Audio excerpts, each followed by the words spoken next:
All right. I've got another culinary medicine rock star to bring out here for all of you guys. Dr. Colin Zhu is, bring it up for Colin, right?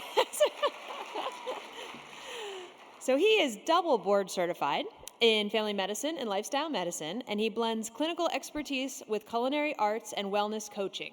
He's the founder of the TheChefDoc platform. He empowers individuals through education on plant-powered living, emotional resilience, and sustainable health. An international speaker and author of Thrive Medicine and host of the Thrive Bites podcast, Dr. Zhu also created a masterclass series on thriving through food, fitness, relationships, and mindset. He serves on the ACLM Board of Directors and was one of the founding chairs of the Food as Medicine member interest group, which has over 4,000 members, which is amazing. I bet some of you guys are members of the Food as Medicine member interest group here. So he champions the connection between personal well-being, community health, and environmental sustainability. Please join me in welcoming Dr. Colin Zhu.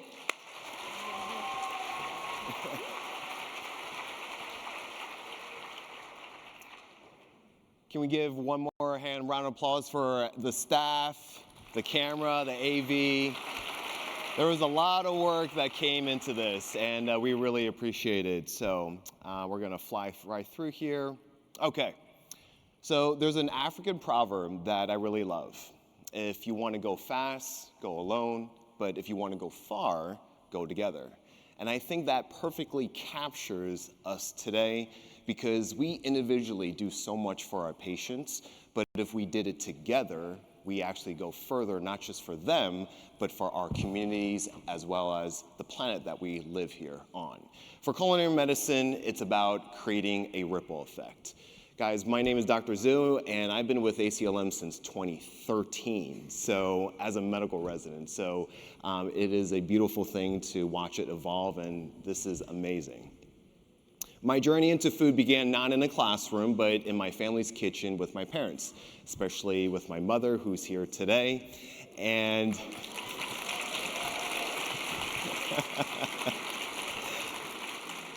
hi, Mom. I was always curious about where food came from, how it was grown, and how it made it all the way to our plates. With that curiosity about the story of food is what brought me here today. So no matter where you are in your journey about learning about culinary medicine or food as medicine, I want you to remember about this. The power of food is about the ripple effect. The knowledge of the food and the implementation of cooking changes the lives of your patients. Food is a universal language, just like dance, the arts, and music.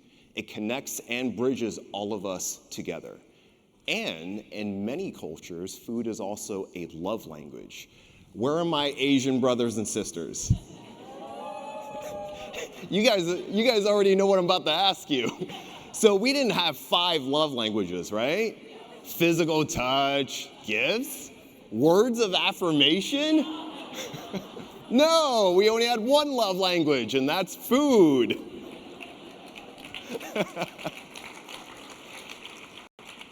So one time I asked my dad, how come we didn't hug more? And his reply was, what's a hug? We can't live without food.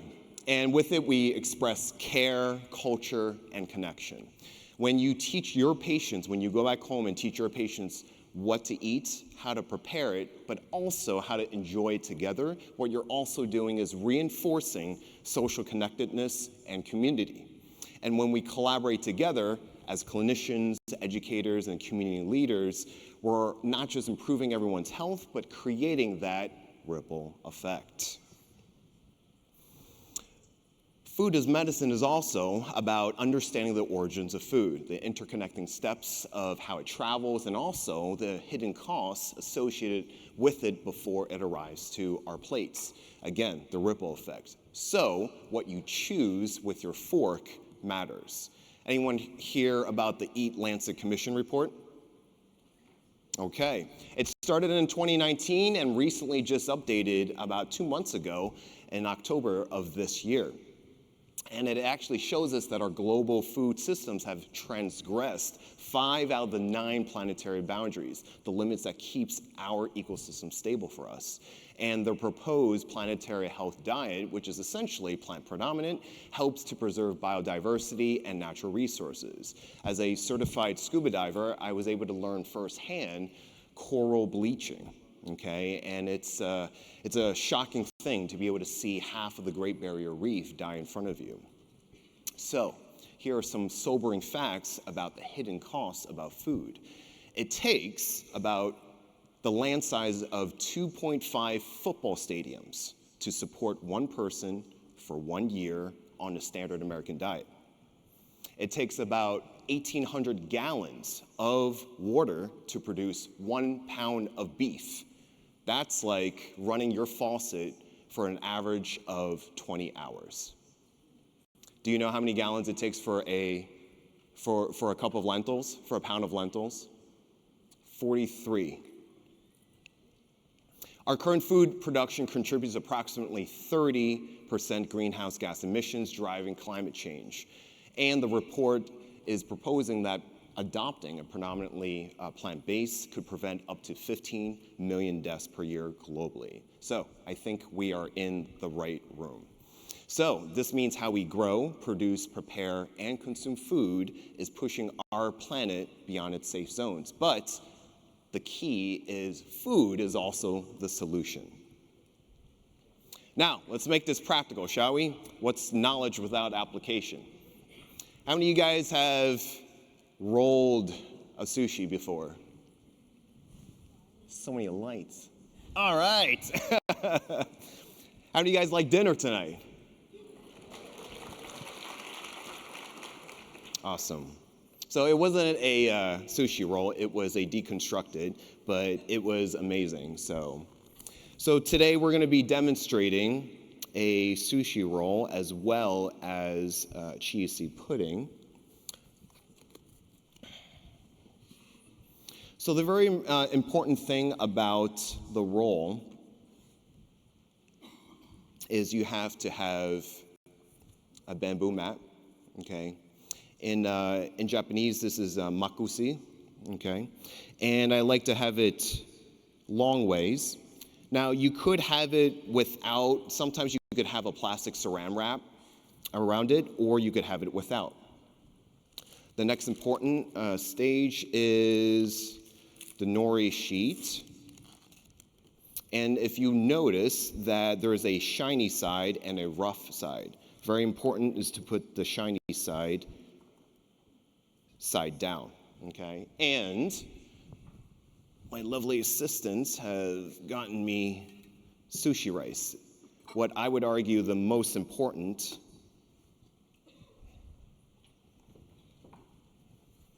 ingredients, okay? So sushi rice is a Japanese short or medium grain type of rice, and you can actually go to a supermarket to be able to get it. The essential thing is you have to warm it up piping hot. Easiest thing is to get a rice cooker and to be able to cook it. And then from there, you have to make a sushi vinegar mixture, which is 3 components: rice vinegar, sugar, and salt, okay? So this is it right here. And so the ratio is about 20% sushi vinegar to dry rice. And then what you do is mix it. In Japanese, there is a Japanese cypress wood bowl called a hangiri. Can everyone say hangiri? Excellent. And so what we're going to do is mixing. And what we're going to do is that we are cutting into it. In Japanese, it's called kiri. Everyone say kiri. Excellent. So how you want to have it is, and do it for the camera guy, is it's kind of like siblings. You want them close, but not too close. They need to be separate, okay? They don't want to be sticking next to each other. Because when you decide to hold it into your hand.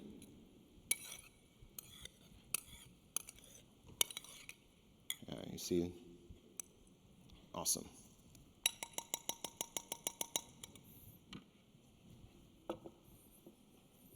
So you have the bamboo mat. I like to have it long ways, and then the nori sheet, okay? And the shiny side down, and then it's pressed against here. So with typically what you would need to do is handling. One of the most difficult parts of when you're preparing the sushi roll is actually handling. So there's a couple of things. You could wet your hands, or you can take a neutral oil, okay, and just put a little bit on your gloves, wear vinyl gloves, and then be able to, so it doesn't stick, okay?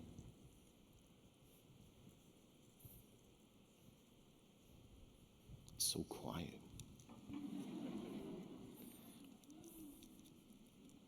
I can hear a pin drop. It reminds me of my studying days. Okay. So, from here, what you want to do, if you've noticed, you want to create a space.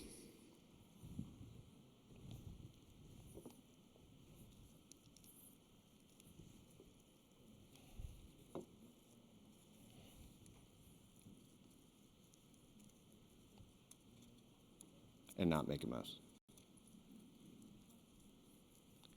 And you want to bring it all the way down.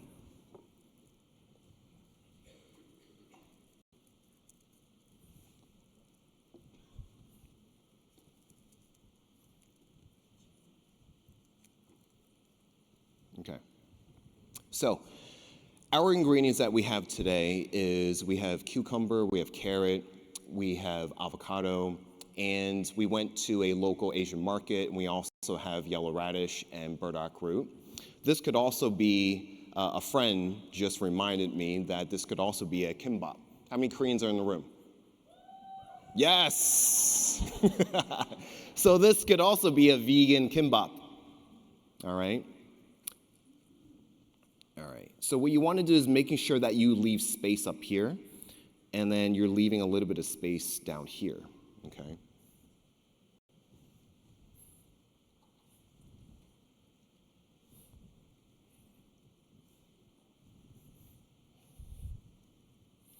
Now, the point of sushi, what I love about sushi is that it's a very mindful preparation.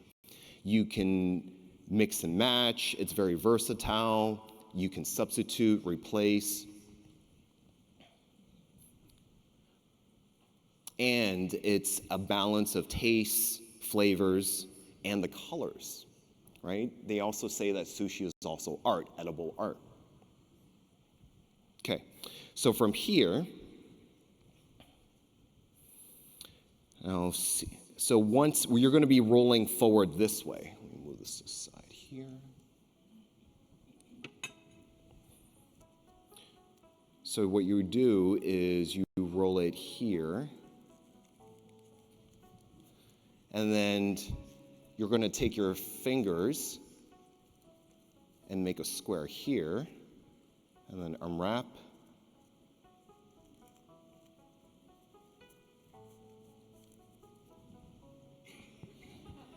Who cued the elevator music? All right.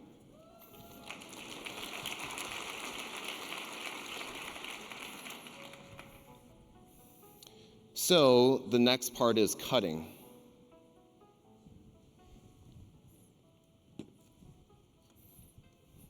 What you want to do is that in order to get the clean cuts, you want to moisten it.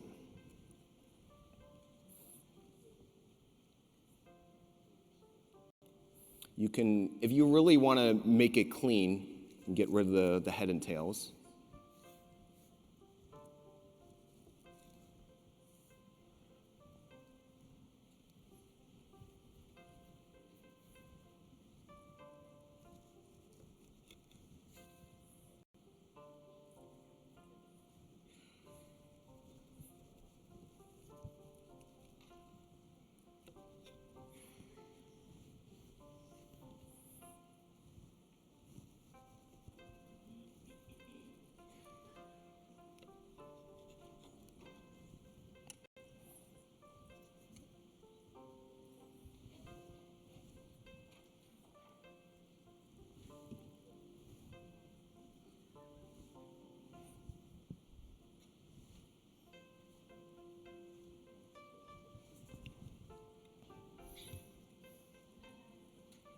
And then what you do is you put a little bit of pickled ginger, so when you have many rolls of sushi, it is able to cleanse your palate. And this is, for the camera guy, wasabi paste.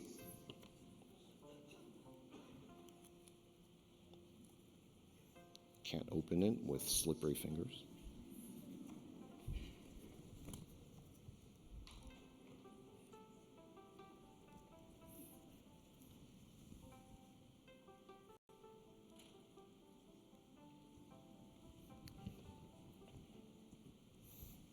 All right, there you go.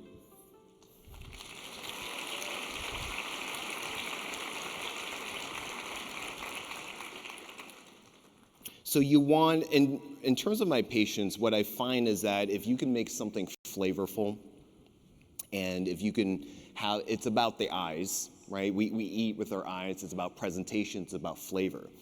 And then when they realize that, oh, it's actually good for me.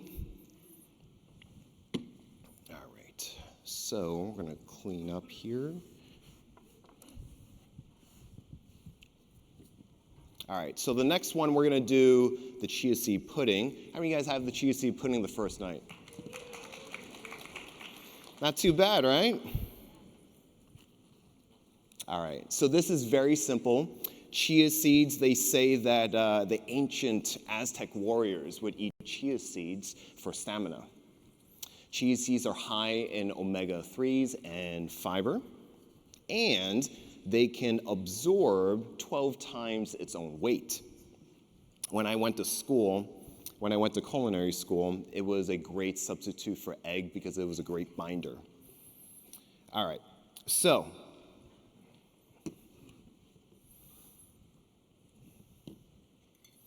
we're gonna take, this is a teaspoon, just for demonstration purposes.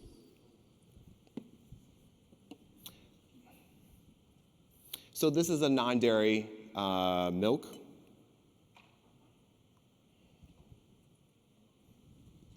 I like to put enough of it so it fills up. You can do this, you can use chia seeds for pancakes, overnight oats, right? I would probably do a little bit more.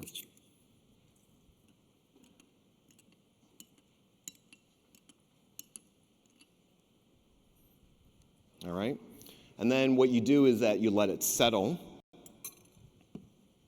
okay? So we're gonna go like this. Oh, whoa, TV magic.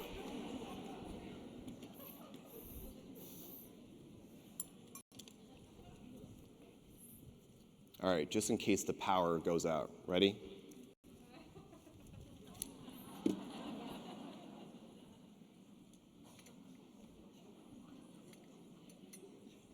We need sound effects.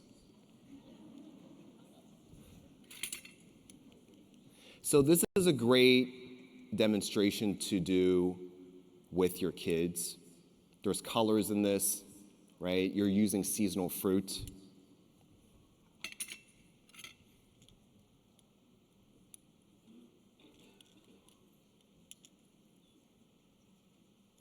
In school, we learned a lot about seasonality, making it local. How far did the food travel to get to your plate?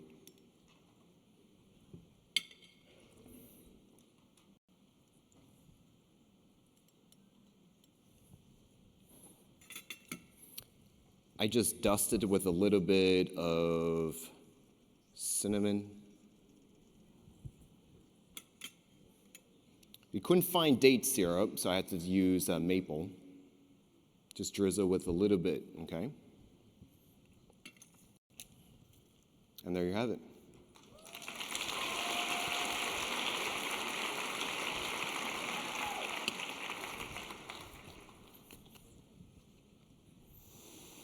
All right. So, why does culinary medicine matter? Because more than half of the 10 top causes of death are linked to diet and lifestyle. We simply can't stop just to tell people to eat healthier.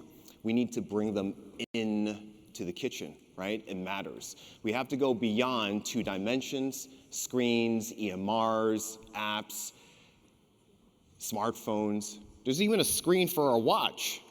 Oh, it's telling me to move. Are your watches this pushy as well? So one of the reasons why I love culinary medicine is that it's experiential. It engages all 5 senses. Cooking brings us back to ourselves. You have to be able to see in order to put things into a measuring cup. You have to be able to hear in order to hear something sizzle or boil. You have to be able to smell the aroma of something before it burns. And you have to be able to taste to adjust seasonings. And you have to be able to feel texture and temperature. Cooking wakes up every part of us, and that makes it powerful for teaching and healing because we're able to come back to ourselves. Studies that show that when we cook more frequently at home, there's an association with lower mortality risk. And when we cook more frequently at home, we consume fewer calories and thus eat out less. So when you go back to teach your patient, cook together because you also reinforce the concept of family table. When was the last time you ate with your family members without a screen? That's like a quarter of you guys. So for those of you who don't know, we have a Food as Medicine member interest group.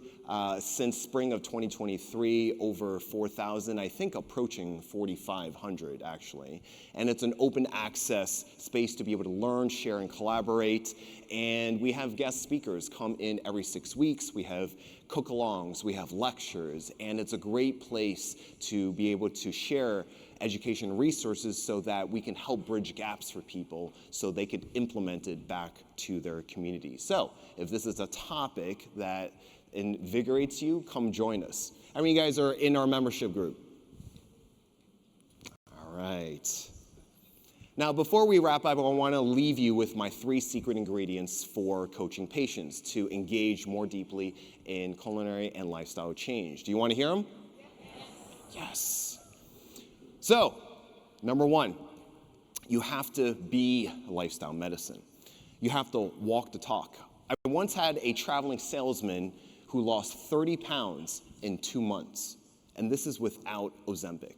I only gave him 2 lifestyle medicine sessions. So I asked him, what was it that motivated you to make this change? And he said that, Doc, I believe you because I see that you live what you teach. Your patients are constantly watching you. And when you embody what you say, they believe it's possible for them as well. When you embody lifestyle medicine, half of the behavior change battle is already won. Number 2, we have to let them know that lifestyle, healthy living is a long game. Wealth takes time, right? You probably have heard of that. Relationships take time. So does health. We can't rush a home-cooked meal, right? So reflexively, we can't build health overnight. It takes time. Remind your patients that there's no shortcuts, there's no fix. Yes, we live in a super convenient world, but it's a marathon, not a sprint. Maybe this morning, but you know. How many of you guys ran the 5K? Yes. Number 3, small actionable steps. Sometimes you need to let them know that I want you to be 1% better than yesterday, because every single day it compounds, and before you know it, it changes the trajectory of their life. Number 4, so these are my food screeners in under 30 seconds if you're pressed for time. Number 1, Mr. Smith, what is the percentage of animal-based foods that you eat to plant-based foods? So what I mean by animal-based foods, meat, dairy, eggs, cheese, plants, vegetables, and fruits. What is your percentage intake? Number 2, how many days do you eat out in a week? You could also say, how many days do you cook at home? Number 3, how much processed snacking or junk food do you consume? And the reason why I screen them for this is because it gives me a rough estimate of how much animal food they intake and how much ultra-processed foods they consume and how much cooking that they do. I use the SMART goals to be able to turn each one of them into actionable steps and then have them come back and see me and see if we've made any progress. All right, so this is one of my favorites, focusing on the power of we. So healthy living is not meant to be done alone, all right? What represents every blue zone is not a bunch of individuals, it's communities, right? So as clinicians, we often carry the world on our shoulders. Anyone ever hear of physician burnout? So culinary medicine is meant to be shared together. So look to your colleague to your left, and then look to your colleague on the right. Lean on each other, build a team, collaborate with each other. There's a reason why there's an I in illness and that there's a we in wellness. Because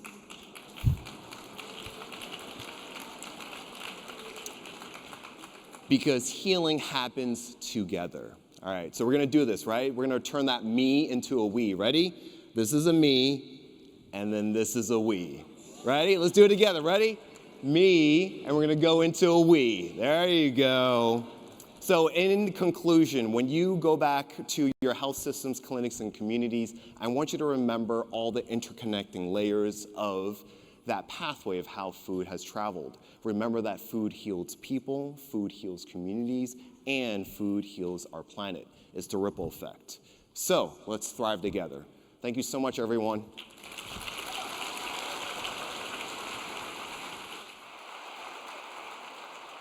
Oh, a huge thank you to the always phenomenal Dr. Colin Zhu. Thank you, Colin.